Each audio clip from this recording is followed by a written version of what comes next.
लक्ष्मीकांत के सीरीज में आप सबका स्वागत है दोस्तों। ये लक्ष्मीकांत का थर्ड चैप्टर है जो कि वेरी वेरी इंपॉर्टेंट है। इस चैप्टर में दिखाया गया है संविधान की प्रमुख विशेषता, salient feature of the constitution. अगर आप इस चैप्टर को पढ़ लेते हैं तो आपका प्री भी कवर हो जाता है, आपका मेंस भी कवर हो जाता है और आपका विजन भी क्लियर हो जाता है कि संविधान हमें क्या क्या अधिकार देता है, संविधान में क्या क्या प्रावधान है। इसलिए इस चैप्टर को पढ़ना बहुत ही ज़रूरी है, बड़ी ध्यान से पढ़ना जरूरी है, क्योंकि दोस्तों ये बेसिक अंडरस्टैंडिंग आपको दे देता है। और मैं आपको एक ऐसे तरीके से पढ़ाता हूँ, कोई नहीं पढ़ाएगा। एक एक पॉइंट को कवर करता हूँ, एक एक पॉइंट को समझाता हूँ, एक एक पॉइंट को हाईलाइट करता हूँ। ठीक है दोस्तों, तो चलिए देखते हैं। देखिए, कल हमने 4 विशेषता को देख लिया था, 4 विशेषता को समझ लिया था। आज हम लोग 5वां विशेषता देखेंगे। कल हमने 4 विशेषता कौन कौन देखा था? तो सबसे पहला देखा था कि भारत का संविधान सबसे लंबा और लिखित संविधान है। दूसरा विशेषता यह देखा था कि भारत का संविधान विभिन्न स्रोतों से विहित है, यानी अन्य देशों के संविधान से हम लोगों ने कुछ प्रावधान को ग्रहण किया है स्टडी करके। ठीक है, फिर हम लोगों ने तीसरा विशेषता देखा था कि नम्यता और अनम्यता का समन्वय है भारत के संविधान में, यानी भारत का संविधान ना तो लचीला है और ना ही कठोर है। ठीक है, और चौथा विशेषता यह देखा था कि भारत की जो संविधान है एकात्मक की ओर झुकाव के साथ साथ संघीय व्यवस्था को भी रखता है।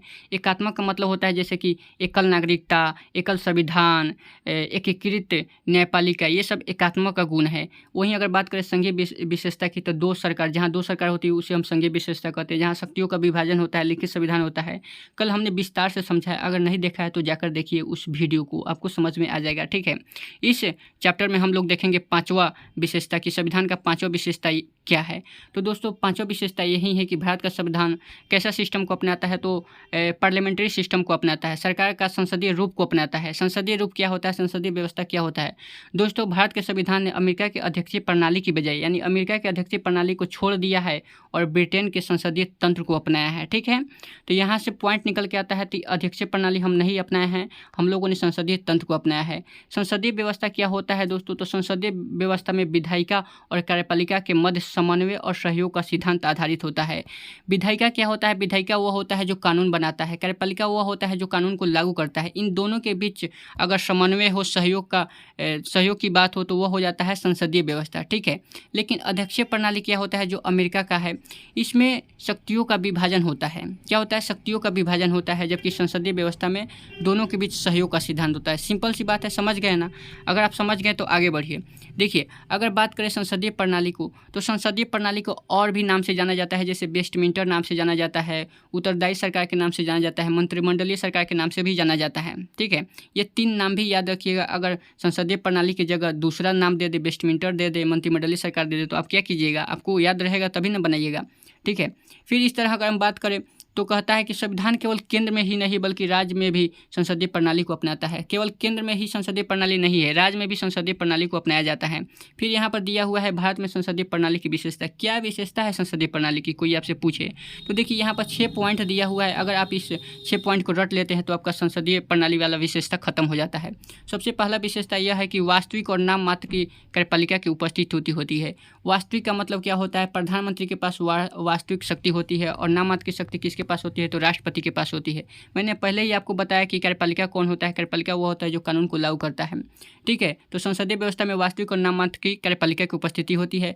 दूसरा पॉइंट यह है कि बहुमत वाले दल की सत्ता होती है। जिसकी बहुमत अधिक होती है उसका सरकार होता है, अगर बहुमत गया तो सरकार भी गया। तीसरा यह होता है कि विधायिका के समक्ष कार्यपालिका की संयुक्त जवाबदेही होती है, यानी कार्यपालिका विधायिका के प्रति क्या होती है? जवाबदेही होती है। चौथा पॉइंट यह है कि विधायिका में मंत्रियों की सदस्यता होती है। पांचवा पॉइंट यह है कि प्रधानमंत्री और मुख्यमंत्री का नेतृत्व होता है। छठा पॉइंट यह है कि निचले सदन का विघटन हो जाता है। निचला सदन कौन होता है? तो लोकसभा और विधानसभा होता है, इसका विघटन हो जाता है। ये सभी क्या है? संसदीय प्रणाली की विशेषता है। अगर आपसे पॉइंट प्रीलिम्स में पॉइंट रख दे कि संसदीय प्रणाली की विशेषता क्या है, तो उसमें ऑप्शन रहेगा वास्तविक और नाम मात्र की शक्ति, बहुमत दल वाले सत्ता, प्रधानमंत्री और मुख्यमंत्री के नेतृत्व, निचले सदन का विघटन। अगर ये सब है तो सभी सही है, अगर इसमें से कोई और है तो वह गलत हो जाएगा। ठीक है, तो यह हुआ संसदीय प्रणाली की विशेषता। संसदीय प्रणाली की विशेषता। अब चलिए हम लोग देखते हैं कि ब्रिटेन के संसदीय प्रणाली में और भारत के संसदीय प्रणाली में कुछ मूलभूत अंतर है। वह मूलभूत अंतर कौन सा है? तो देखिए दोस्तों, अगर हम बात करें ब्रिटेन की संसदीय प्रणाली की, तो ब्रिटेन की संसदीय प्रणाली संप्रभु है। यहाँ पर लिखा हुआ है कि ब्रिटेन के संसद की तरह भारत के संसद संप्रभु नहीं है। यानी भारत का संसद क्या है? संप्रभु नहीं है। ब्रिटेन का संसद क्या है? संप्रभु है। क्यों ब्रिटेन का संसद संप्रभु है? क्योंकि वहाँ पर ब्रिटेन में उत्तराधिकारी व्यवस्था है। अगर किसी का बाप राजा है तो उसका बेटा भी राजा हो जाएगा। ठीक है, यही होता है उत्तराधिकारी प्रणाली। जबकि भारत में क्या है? भारत में संसद संसद में जो प्रधानमंत्री मुख्यमंत्री जाते हैं वह जनता द्वारा चुनकर जाते हैं। जनता द्वारा, जनता के प्रतिनिधि होते हैं ये लोग, ठीक है। तो जनता द्वारा ही चुने जाते हैं। इनका विघटन हुआ तो सरकार भी गिर जाता है।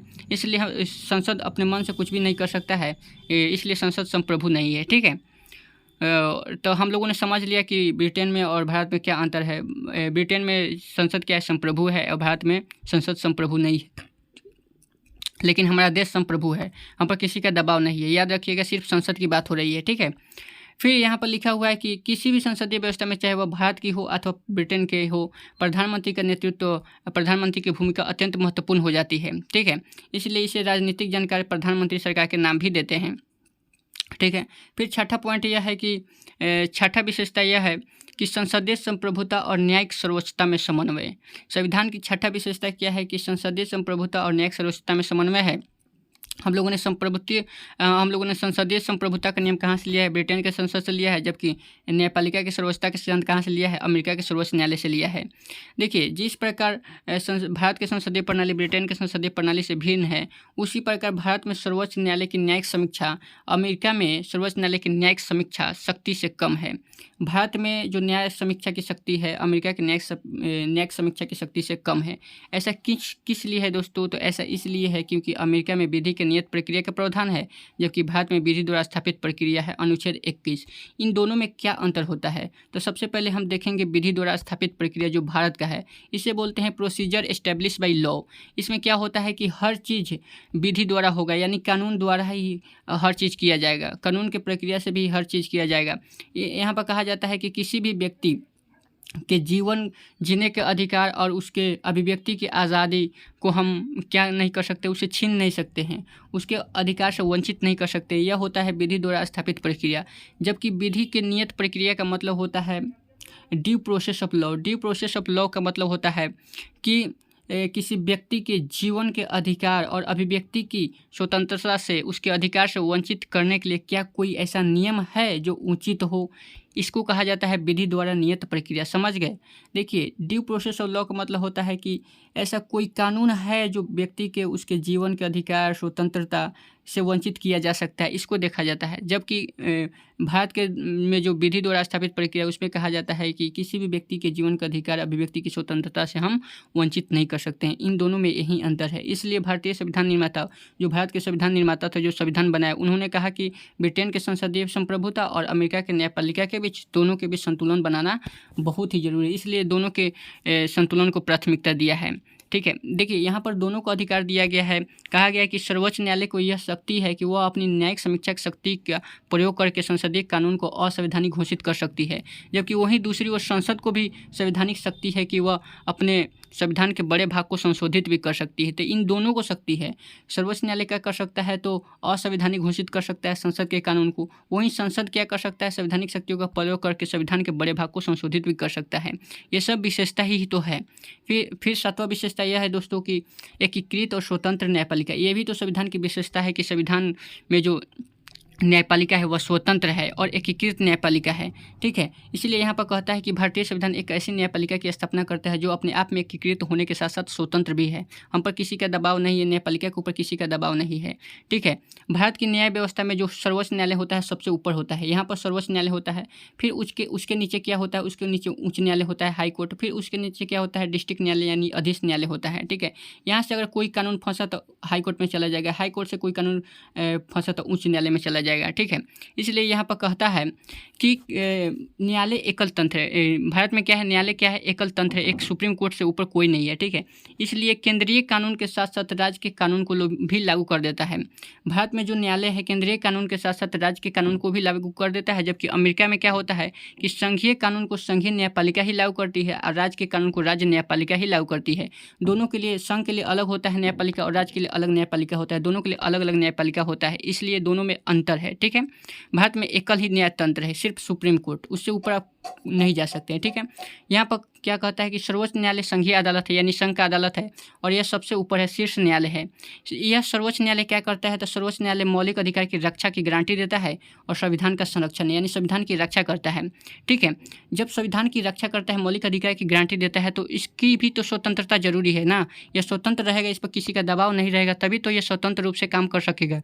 इसलिए हम भी इसको क्या करते हैं, स्वतंत्रता के लिए कुछ प्रावधान देते हैं। इनको क्या देते हैं, इनके लिए क्या करते हैं, कार्यकाल की सुरक्षा देते हैं। इनके कार्यकाल की सुरक्षा देते हैं न्यायाधीशों की, जो जज होते हैं उनके कार्यकाल की सुरक्षा देते हैं। न्यायाधीशों के लिए निर्धारित सेवा शर्तें भी देते हैं, इनके लिए कुछ सेवा शर्तें भी देते हैं। इन्हें हम भारत के संचित निधि से वेतन भी देते हैं, सभी खर्चों को वहन भी करते हैं। और इसके बाद क्या होता है कि विधायिका में न्यायाधीशों के कामकाज पर चर्चा पर रोक है। आप न्यायाधीशों के कार्यकाल पर, उसके कामकाज पर आप चर्चा नहीं कर सकते हैं, संसद में चर्चा नहीं कर सकते हैं कि सर्वोच्च न्यायालय के न्यायाधीश ऐसा किए वैसा किए, नहीं कर सकते हैं। हाँ, महाभियोग लगा सकते हैं। ठीक है, यहाँ तक कि अवमानना के दंड देने की शक्ति भी इन्हें दी गई है, और कार्यपालिका से न्यायपालिका को अलग भी रखा गया है। ये सब क्या है, ये न्यायाधीशों के न्यायालय को स्वतंत्र रखने का तरीका है। ठीक है, इस तरह हमने सातवां पॉइंट देख लिया है दोस्तों। ये वीडियो लंबा हो जाएगा, हम लोग 11 मिनट तक ही पढ़ते हैं, इसलिए कल हम लोग मौलिक अधिकार देखेंगे। ये सब कुछ विशेषता है संविधान को, ध्यान में रखिएगा क्या क्या विशेषता हम लोग ने देख रहे हैं। ठीक है, तो अगर आपको अच्छा लगे तो लाइक कीजिएगा।